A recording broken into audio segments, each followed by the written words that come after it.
Hello everyone, আজকের এই ক্লাসে রায়মার্টিন থেকে তাপগতিবিদ্যার উপর বিভিন্ন নিউমেরিক্যাল প্রবলেমগুলো সলভ করব। তোমরা ক্লাসটা প্রথম থেকে শেষ পর্যন্ত দেখতে থাকো, তাহলে তোমাদের এই চ্যাপ্টার রিলেটেড অনেক ডাউট কিন্তু ক্লিয়ার হবে এবং তোমরা অন্য যে কোনো অঙ্ক করতে পারবে। চলো তাহলে আমরা প্রথম যে নিউমেরিক্যাল প্রবলেমটা আছে, যে 400 কেলভিন উষ্ণতায় 1 মোল আদর্শ গ্যাসকে পরাবর্ত সমষ্ণ প্রক্রিয়ায় 20 লিটার থেকে অর্ধেক আয়তনে সংকুচিত করতে প্রয়োজনীয় কৃতকার্যের মান গণনা কর। দেখো, এই কৃতকার্য গণনা করার আগে আমি কৃতকার্য দুটো সূত্র দিয়ে বের করতে পারি। একটা রিভার্সিবল যে ওয়ার্ক বের করার জন্য যে সূত্রটা লাগে আমার 2.303 nRT log V2/V1, বা এইটা যদি আমরা চাপ আয়তনটাকে চাপ দিয়ে লিখি তাহলে nRT log P1/P2। তো এটা একটা রিভার্সিবল ওয়ার্ক বের করার ফর্মুলা। আর একটা ওয়ার্ক আছে ইরিভার্সিবল বের করার। দেখো, তোমার অঙ্কের ভাষার মধ্যেই কিন্তু রিভার্সিবল কথাটা লেখা থাকে, যে যেটাকে পরাবর্ত বলা হচ্ছে, কিন্তু ইরিভার্সিবল কথাটা লেখা থাকে না, কিন্তু সেটা অঙ্কের ভাষার মধ্যে বুঝে যাবো যে এই ফর্মুলা দিয়ে অঙ্কটা হবে। সেটা আমি যখন অঙ্কগুলো আসবে তখন বুঝতে পারবে। তাহলে এটা কি V2 - V1। এই পি এক্সটার্নালটা অনেক সময় আমরা অন্তিম পেশার ধরে করব, V2 - V1। তাহলে এই দুটো আমার ফর্মুলাকে কাজে লাগিয়ে আমি কখনো এই ওয়ার্কের ফর্মুলা, কখনো এই ওয়ার্কের ফর্মুলাকে কাজে লাগিয়ে আমি ওয়ার্ক বের করব। এই অঙ্কে আমার বলা হচ্ছে যে টি রয়েছে 400 কেলভিন, এন রয়েছে 1 মোল আদর্শ গ্যাসের পরাবর্ত সমষ্ণ প্রক্রিয়ায় 20 লিটার, অর্থাৎ V1 20 লিটার, তা V1 থেকে আমি অর্ধেক করেছি, V2 তাহলে নিশ্চয়ই 10 লিটার হয়েছে। তাহলে প্রয়োজনীয় কৃতকার্য আমাকে তাহলে এই রিভার্সিবল ওয়ার্কটা আমাকে বের করতে হবে, রিভার্সিবল আইসোথার্মাল ওয়ার্কটা বের করতে হবে। তাহলে সেইটা আমার এই একই রকম ফর্মুলা 2.303। এখানে রিভার্সিবল একবার পরাবর্ত বলা হয়েছে, তাহলে কোন ফর্মুলাটা নেব তার কোনো সমস্যা নেই। তাহলে আর দেখো, এখানে আর এর মান দেখো, আমি ওয়ার্কটা এখানে কিন্তু জুলে বের করবো। তাহলে আর এর মান 8.314 জুল, এই যে ইউনিটটা রয়েছে জুল পার মোল পার কেলভিন। এবার আমি এখানে টি রয়েছে nRT, টি রয়েছে 400 কেলভিন, আর লগ V2 রয়েছে 10/20। তাহলে দেখো এই 8.314 মানে এখানে কিন্তু ইউনিটটা ওয়ার্কটা জুলে চলে আসবে। আর যদি আমি ক্যালোরি আনতে চাইতাম তাহলে এটা 1.98 বসাতে হবে। আমি যদি ক্যালকুলেট করি তাহলে দাঁড়াচ্ছে, দেখো একবারে ক্যালকুলেটের করার বিষয়, তখন দেখবে এটা জুলে আসবে, সেটা হলো 2305 জুল। এবারে আমাকে এটা কেজি জুল করে নিতে পারি, 2.305 কেজি জুল। 2 নম্বর প্রশ্নে আমাদের এটা আমি একটু বলে নিই, শর্ট কোশ্চেন, যে সমষ্ণ প্রসারণে ডেল এইচ এর মান। দেখো, সমষ্ণ প্রসারণে ডেল এইচ এর মান কিন্তু 0 হয়, ডেল এইচ এর মানও 0 হয়। আর আদর্শ গ্যাসের সমষ্ণ প্রসারণে ডেল এইচ এর মান 0 হয়, ডেল ইউর মানও 0 হয়। কারণ কি, আমরা দেখো ডেল এইচ সমান কি জানি, del U plus P del V.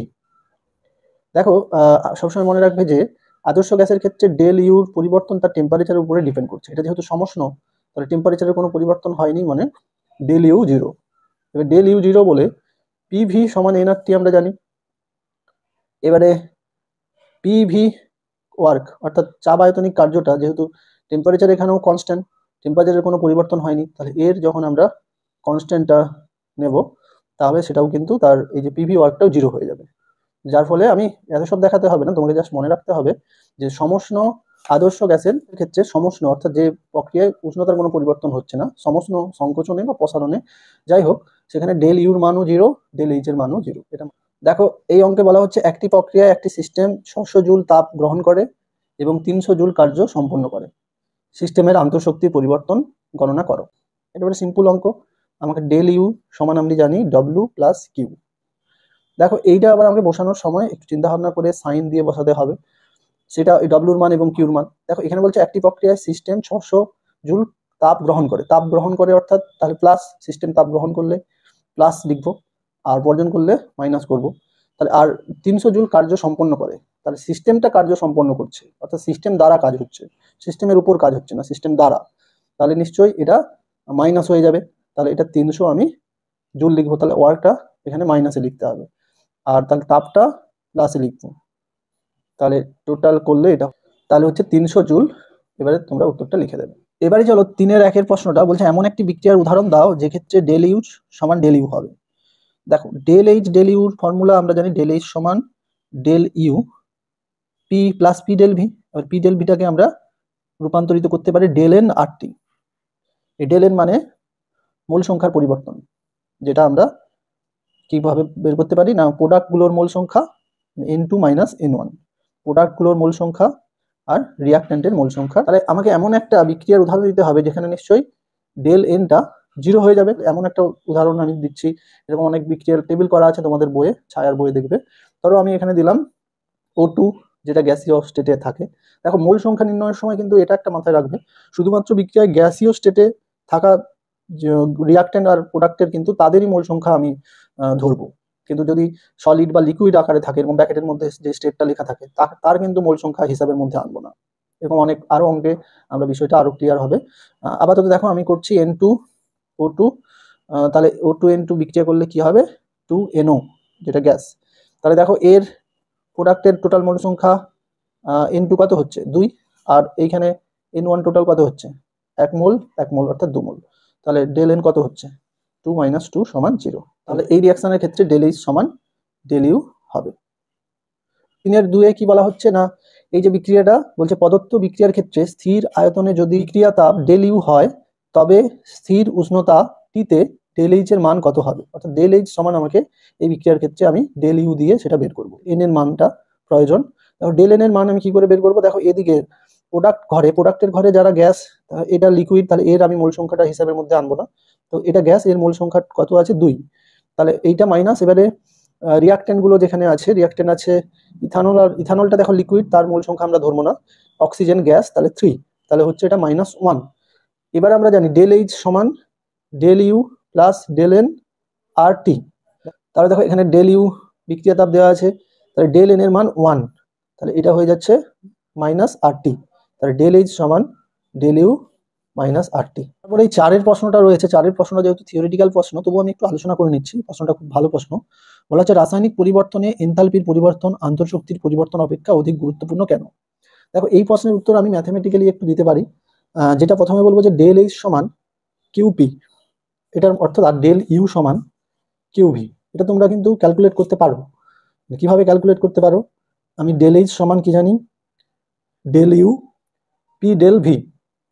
এবার ডেল ইউ সমান আমরা জানি আন্তঃশক্তি সমান আমরা বলতে পারি যে কিউ, ধরো এই যে তাপটা এটা স্থির চাপে গৃহীত তাপ বা বর্জিত তাপ, কিউ পি, এখানে পি লেখার অর্থ এটা স্থির চাপে গৃহীত বা বর্জিত, কিউ মানে তাপ, গৃহীত বা বর্জিত তাপ। তাহলে এই বিক্রিয়াটা ধরো আমি স্থির চাপে করছি, তাহলে স্থির চাপে গৃহীত বর্জিত তাপ ডেল ইউ সমান কি কিউ প্লাস ডব্লিউ। তাহলে এইখানে ডব্লিউটা আমি যদি পি ভি ওয়ার্কে লিখি, তাহলে ডব্লিউ সমান আমরা জানি মাইনাস পি ডেল ভি, তাহলে এটা পি ডেল ভি, তাহলে এটা কেটে গেল, তাহলে ডেল এইচ সমান পড়ে থাকলো কি কিউ পি, অর্থাৎ স্থির চাপে গৃহীত বা বর্জিত তাপ এনথালপির পরিবর্তনের সমান হয়। তাহলে একই রকম ভাবে আমরা এটাকে বলতে পারি স্থির আয়তনে গৃহীত বর্জিত তাপ বলতে পারি, আমরা জানি কি ডেল ইউ সমান কিউ ভি। এটা ধরো এই আন্তঃশক্তির পরিবর্তনটা স্থির আয়তনে ঘটছে, তাহলে পি ডেল ভি, তাহলে স্থির আয়তনে মানে কি ডেল ভির পরিমাণ 0, তাহলে এইটা হয়ে যাবে 0, তাহলে ডেল ইউ সমান হয়ে যাচ্ছে কিউ ভি। এটা মানে কি, তাহলে স্থির আয়তনে গৃহীত বা বর্জিত তাপ আন্তঃশক্তির পরিবর্তনের সমান। কিভাবে বলবো না, আমরা যেহেতু স্থির চাপে কোনো সিস্টেমের গৃহীত বা বর্জিত তাপের পরিমাণ সিস্টেমের এনথালপির পরিবর্তনের সমান হয়, যেহেতু পৃথিবীতে বা পরিবেশে বেশিরভাগ বিক্রিয়া বা বেশিরভাগ পরিবর্তন স্থির চাপে ঘটে, তাই কিউপি সহজে নির্ণয় করা যায়, এটা কিউপি সহজে নির্ণয় করা যায়, কিন্তু কিউভি সহজে নির্ণয় করা যায় না। তাই তাপগতিবিদ্যায় আন্তঃশক্তির পরিবর্তনের থেকে এনথালপির পরিবর্তনটা অধিক গুরুত্বপূর্ণ। দেখো এখানে বলেছে 6 লিটার আয়তনের আদর্শ গ্যাসকে 2 atm চাপ উষ্ণতা স্থির রেখে, তাহলে চাপটা স্থির রাখা হয়েছে আর উষ্ণতা স্থির রাখা হয়েছে, তাপ সরবরাহ করে প্রসারিত করা হলো। গ্যাসের অন্তিম আয়তন 12 লিটার হলে তাহলে কৃতকার্য ও সরবরাহকৃত তাপের পরিমাণ গণনা করতে হবে। দেখো তাহলে এই যে দেখো বলা হচ্ছে যে এই যে প্রক্রিয়াটা ঘটছে স্থির চাপে, তাহলে স্থির চাপে প্রক্রিয়া ঘটার অর্থই হলো তোমাকে তাহলে ওয়ার্কটা যেটা করতে হবে পি এক্সটার্নাল যে চাপটা সেটা সবসময় কি স্থির আছে, সেটা 2 atm, তাহলে এই ফর্মুলাটা তোমাকে ইউজ করতে হবে। মানে এইখানে কিন্তু যখনই এই যে কোনো একটা চাপ স্থির রাখার কথা বলা হচ্ছে, সেখানে কিন্তু তখনই তুমি এই পি এক্সটার্নাল এই ওয়ার্কের ফর্মুলাটা বসিয়ে অঙ্ক করবে। তাহলে এখানে আছে 2 atm, আর ভি2 দেখো হয়ে যাচ্ছে 12 লিটার, ছিল 6 লিটার, তাহলে এটা লিটারে, তাহলে হচ্ছে 12, এটা দেখো 6 × 2 12 লিটার এটিএম। দেখো এইটা আমার অঙ্কটার যে ওয়ার্কটা এলো লিটার এটিএম এ, দেখো লিটার এটিএম কে আমি জুল করার জন্য এখানে ব্র্যাকেটে বলা আছে, এটা না বলা থাকলেও এটা কিন্তু তোমাদের অঙ্ক করার জন্য মনে রাখতে হবে। তাহলে 12 × 101.3 জুল, 1215.6 জুল। তাহলে এটা কেজি জুল করলে 1.215 কেজি জুল। দেখো মাইনাসটা থাকবে, কারণ মাইনাস থাকবে, তোমরা অঙ্কের ভাষা দেখেও বুঝতে পারছো গ্যাসটা কি হচ্ছে, সম্প্রসারণ হচ্ছে। সম্প্রসারণ মানে গ্যাসটা নিজে কার্য করছে পরিবেশের উপর, 6 লিটার থেকে 12 লিটার হচ্ছে, তাহলে সম্প্রসারণ হচ্ছে মানে গ্যাস দ্বারা কার্য হচ্ছে। দেখো এখানে উত্তরের মধ্যে একটু এটা ভুল আছে, এটা ঠিক করে নেবে, এটা মাইনাস, এটা কিউটা হবে প্লাসে। এবারে আমরা তাপের পরিমাপ নির্ণয় করব। তাহলে তাপের জন্য আমরা কি জানি, ডেল ইউ সমান কিউ প্লাস ডাব্লিউ। এবারে এখানেই মনে রাখবে যে এখানে বলেছে দেখো সমষ্ণ, উষ্ণতাও স্থির আছে। উষ্ণতা স্থির আছে মানে সমষ্ণ প্রক্রিয়া, আদর্শ গ্যাসের এক্ষুনি আমি বলে এলাম ডেল ইউ কি হয়, 0। সমষ্ণ আদর্শ বিক্রিয়ার ক্ষেত্রে সমষ্ণ প্রক্রিয়ায় ইন্টারনাল এনার্জির পরিবর্তন 0। তাহলে এটা রয়েছে আমার, কিউটা বের করতে হবে, ডব্লিউ রয়েছে 1.215 কেজি জুল। তাহলে কিউ সমান তাহলে কত, কিউটা প্লাসে আসবে, প্লাস 1.215 কেজি জুল। কারণ প্লাসেই আসবে, দেখো গ্যাসকে সম্প্রসারণ করছো, তাহলে নিশ্চয়ই সেটা তাপ তো গ্রহণ করবে, সিস্টেমটা তাপ গ্রহণ করবে, তবেই তো 6 লিটার থেকে 12 লিটার হবে। 13-1 প্রশ্নটা দেখবো, বলছে 298 কে উষ্ণতায় কার্বন মনোক্সাইড গঠনে ডেল এইচ মাইনাস ডেল ইউর মান তোমাকে গণনা করতে হবে জুল পার মোল এককে। দেখো এই অঙ্ক করার জন্য আমাকে এই যে সিও গঠন করি যে বিক্রিয়াটা, 1 মোল সিও গঠন করার বিক্রিয়াটা আমাকে লিখে নিতে হবে। সিও আমরা গঠন করি কার্বন এর সঙ্গে অক্সিজেন বিক্রিয়া করে হয় কার্বন ডাইঅক্সাইড বা কার্বন মনোক্সাইড। তাহলে এটা 1 মোল করার জন্য এখানে অক্সিজেনটাকে আমাকে 1 সিও মানে 1 মোল করে এটাকে কিন্তু হিসাব করতে হবে, তাই অক্সিজেনটাকে আমি হাফ লিখবো। তাহলে আর এই কার্বন কি সলিড অবস্থায় থাকে, আর এটা গ্যাস, কার্বন মনোক্সাইডও গ্যাস। এইখান থেকে আমি ডেল এন এর মান বের করবো। দেখো ডেল এন এর মান তাহলে 1 মাইনাস হাফ, তাহলে হচ্ছে এটা মাইনাস হাফ। তাহলে বলছে আমাকে ডেল, আমি কি জানি ডেল এইচ সমান del U plus del N R T. তাহলে তোমাকে এখানে বের করতে হবে del H minus del U. তাহলে এইটার মান দাঁড়াচ্ছে কি, মানে ডেল এন এর মান হাফ, আর এর মান কত দেওয়া আছে দেখো এখানে জুলে বের করবো, জুল পার মোল পার কেলভিন। তাহলে দেখো এটা জুল পার কেলভিন পার মোল, আর এখানে টি এর মান 298, এটা কেলভিন। দেখো এই কেলভিন এলভিন কেটে গেল, তাহলে জুল পার মোলটা পড়ে থাকলো, প্লাস হবে, প্লাস আপ হবে। তাহলে প্লাস আপটা লিখে হিসাব করলে এটা হবে দেখো 1238 জুলের, জুল পার মোল। পুরুপ প্রশ্নও কিন্তু একই রকম ভাবে আমাদের সলভ করব। এখানে দেখো বলছে এই পদার্থ বিক্রিয়ার ক্ষেত্রে স্থির চাপে স্থির আয়তনে বিক্রিয়ার তাপের পার্থক্য। দেখো এইটা আমরা, এটাও দেখো ডেল এইচ সমান del U plus del N R T. এবারে দেখো ডেল এইচ, এখানে তাপের ব্যাপারটা বলা হচ্ছে, তাহলে এইটা সেইটার জন্য আমি এই ফর্মুলা জানি, ডেল এইচ সমান কি কিউপি, স্থির চাপে গৃহীত বর্জিত তাপ। ডেল ইউ মানে কি জানি, স্থির আয়তনে গৃহীত বর্জিত তাপ। তাহলে দেখো তাদেরই পার্থক্য চাইছে। দেখো এবারে পড়ো, স্থির চাপ ও স্থির আয়তনে বিক্রিয়ার তাপের পার্থক্য। স্থির চাপ ও স্থির আয়তনে বিক্রিয়ার তাপের পার্থক্য এইটা, তার মানে তোমাকে এইটারই মান জিজ্ঞাসা করেছে। তাহলে এই বিক্রিয়ার ক্ষেত্রে ডেল এনটা দেখো, দেখে নাও। এই বিক্রিয়ার ক্ষেত্রে ডেল এন দেখো, এখানে গ্যাস রয়েছে, এটা তাহলে ধরছি না, তাহলে 12 মোল গ্যাস, 12 মাইনাস এখানে গ্যাস রয়েছে 12 মাইনাস 15, তাহলে ডেল এন এখানে হচ্ছে -3। তাহলে এখানে -3 লেখো। আর এর মান জুলে চাচ্ছি 8.314, টি এর মান দেখো, টি এর মান কিন্তু এটা 298, এখানে পার্টিকুলার লেখা নেই, কিন্তু দেখবে বেশিরভাগ বিক্রিয়া 25 ডিগ্রি সেলসিয়াস বা রুম টেম্পারেচার লেখা থাকে, তাই 298 উষ্ণতা লিখে দেখো এখানে নিশ্চয়ই জুলবে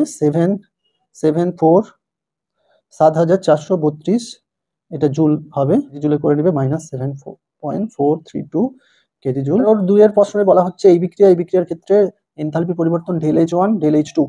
বলছে ডেল এইচ টু এর মধ্যে সম্পর্ক বলতে এটা কোনটা বেশি কম বের করতে হবে। এখানে আমাদের বিক্রিয়াটা, প্রথম বিক্রিয়ার ক্ষেত্রে ডেল এনটা বের করে নাও। প্রথম বিক্রিয়ার ক্ষেত্রে দেখো ডেল এটা গ্যাস, মানে 1 মোল গ্যাস মাইনাস, তাহলে রিয়াক্টেন্ট গুলো এটা 1 মোল এটা হাফ মোল, তাহলে 1 প্লাস হাফ। তাহলে দেখো এই 1 মাইনাস 1 কেটে যাচ্ছে, তাহলে এইটা মাইনাস হাফ পড়ে থাকছে। তাহলে এক্ষেত্রে ডেল এইচ ওয়ানটা এই বিক্রিয়ার ক্ষেত্রে del you minus half R T. তাহলে প্রথম বিক্রিয়ার ক্ষেত্রে এনথালপি এইটা। দ্বিতীয় বিক্রিয়ার ক্ষেত্রে দেখো ডেল এন বের করো, তা ডেল এন এখানে দেখা যাচ্ছে এখানে 0, মানে H2ওটা হচ্ছে লিকুইড হয়ে গেছে, তাহলে এখানে প্রোডাক্টের কোনো মোল সংখ্যা নেই, মানে গ্যাসীয় অবস্থায় কেউ নেই, তার মানে 0 মাইনাস এটা দেখো, তাহলে একই রকম ভাবে 1 প্লাস 1/2, তাহলে এটা হচ্ছে -3/2, মূল সংখ্যা -3। তাহলে এখানে ডেল H2 হচ্ছে ডেল ইউ -3/2 আর টি। তাহলে এখানে দেখো ডেল এইচ ওয়ান পেতে ডেল ইউর সঙ্গে কত -হাফ আর টি বিয়োগ, এটা 3/2 আর টি, তাহলে বেশি টা মাইনাস করতে হচ্ছে ডেল ইউর সঙ্গে, তাহলে ডেল এইচ টু মান কমে গেল না, del H one greater than del H two হচ্ছে।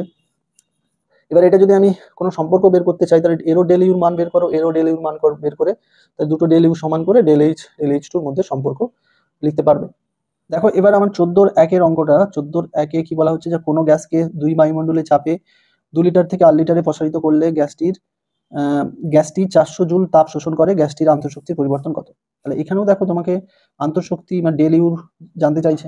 তাহলে ডেল ইউ সমান আমরা কি জানি, Q plus W. Del U সমান জানি কিউ প্লাস ডব্লিউ। কিউ এখানে গ্যাসটা কতটা তাপ শোষণ করেছে, 400 জুল, কিন্তু ডব্লিউটা আমি এইখান থেকে বের করবো। ডব্লিউর ফর্মুলা তাহলে এখানে হবে দেখো এখানেও দেখো 2 বায়ুমণ্ডলের চাপে, মানে এই চাপটা স্থির রাখা হয়েছে, চাপ স্থির মানে এই ফর্মুলা চলে আসবে। তাহলে 8 মাইনাস 2, দেখো তাহলে এটা হচ্ছে কত 6, এটা সেই 12 লিটার এটিএম। তাহলে 12 লিটার এটিএম কে কার্যে করলে কি হচ্ছে, সেই লিটার এটিএম মানে 101.3টা বসিয়ে তোমরা হিসাব করে দেখো, তাহলে মাইনাস 1215.6 জুল। এটা আমি এখানে বসিয়ে দিচ্ছি। তাহলে ডেল ইউ সমান হচ্ছে 300 জুল প্লাস এখানে মাইনাস ওয়ার্কটা হচ্ছে মাইনাসে হচ্ছে, তাহলে 1215.6 জুল।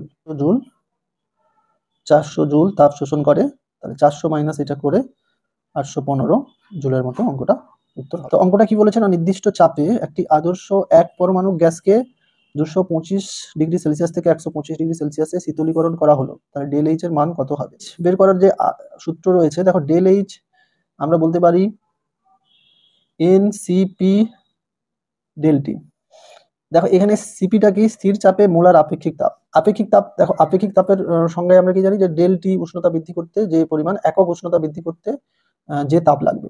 তাহলে ধরো ডেল টি উষ্ণতা বৃদ্ধি করতে ডেল কিউ তাপ লেগেছে, বা এটা ডেল কিউ তাপ লেগেছে, তাহলে কিউ তাপ লেগেছে মানে এটা আমি যদি স্থির চাপে করি তাহলে এটা লিখতে পারি। দেখো পরে আমার এই স্থির চাপে গৃহীত বা বর্জিত তাপটা আমরা কি লিখতে পারি, ডেল এইচ লিখতে পারি না, ডেল এইচ ডেল টি। তাহলে এন মোলের ক্ষেত্রে এইটা হয়ে যাচ্ছে ডেল এইচ সমান N CP del T. Del T মানে তোমরা জানো যে N CP T two minus T one. দেখো এখানে এই অঙ্কে মূল সংখ্যার মানটা কিন্তু ঠিকঠাক দেওয়া নেই, এক পরমাণু গ্যাস কিছু নেই, মানে আমি যদি এক ধরে নিই, এটা একটু এই অঙ্কটার মধ্যে একটু রয়েছে, এক ধরি। আর সিপি সমান তোমরা মনে রাখবে, দেখো সিভির মান 3/2 আর, এটা আদর্শ গ্যাসের ক্ষেত্রে সিভি 3/2 আর, আর সিপি হয় 5/2 আর। এই দুটো মান মনে রাখবে। তাহলে এখানে সিপি অর্থাৎ স্থির চাপে মোলার আপেক্ষিক তাপ, তাহলে সেটা 5/2 আর এখানে টি টু কি, টি টু রয়েছে 125 মাইনাস 225, তাহলে মাইনাস 100, তাহলে মাইনাস 100, তাহলে মাইনাস এটা তাহলে হয়ে যাচ্ছে দেখো 50 মাইনাস 50, তাহলে এটা মাইনাস 250 আর, এইটা হবে উত্তর। এইটা একবারে এটাই উত্তর হবে, কিন্তু এখানে দেখো তোমাদের উত্তরটা একটু মাইনাস 500 আর দেওয়া আছে। এন এর মান তারপরে 2, সেটা হয়তো এখানে ডাটাটা ঠিকঠাক পুট হয়নি, 2 এন এর মান মূল সংখ্যা 2, তাহলে তখন 500 হয়ে যেত। তো এইভাবে কিন্তু এই অঙ্কটা একটু এই সূত্র আমরা এই ডেল এইচ সমান এনসিপি আর ডেল ইউ সমান দেখবে এন সিভি আর T, CV del T, del U সমান এন সিভি ডেল টি, অর্থাৎ সিভি অর্থাৎ স্থির আয়তনে মোলার আপেক্ষিক তাপ, স্থির আয়তনে মোলার আপেক্ষিক তাপ, আর এটা স্থির চাপে মোলার আপেক্ষিক তাপ। দেখো বাকি এই অঙ্কগুলো আর তেমন ওই একই সূত্রগুলো ফলো করে অঙ্কটা হবে। দেখো এখানেও ওই একই বিষয়, বাকি অঙ্কগুলো তোমরা একটু দেখে নিও। আর এই যে সংসদ নমুনার প্রশ্ন, আমি একটা ভিডিওতে নমুনা থেকে যে প্রশ্নগুলো হয়েছে তার উত্তর করে দিয়েছি, তোমরা সেটা দেখে নিও। ভিডিওটা বড় করছি না, আমি পরের পার্টে তাহলে আমি এই টপিক 3 এর অঙ্কগুলো নিয়ে আলোচনা করবো, যে অঙ্কগুলো কিন্তু খুবই সহজ। আর বাকি অঙ্কগুলো নিয়ে মুক্ত শক্তি, এনট্রপি, তো আমি সেই বিষয়গুলো আরেকটা ক্লাস করে অঙ্কগুলো করব। তো আজকের ক্লাসটা তোমাদের ভালো লাগলে ভিডিওতে একটা লাইক করে দিও, একটা কমেন্ট করে দিও, আর এই ক্লাসের ভিডিওটি অবশ্যই তোমাদের বন্ধুদের সাথেও শেয়ার করে দিও। ওকে, গড ব্লেস ইউ অল।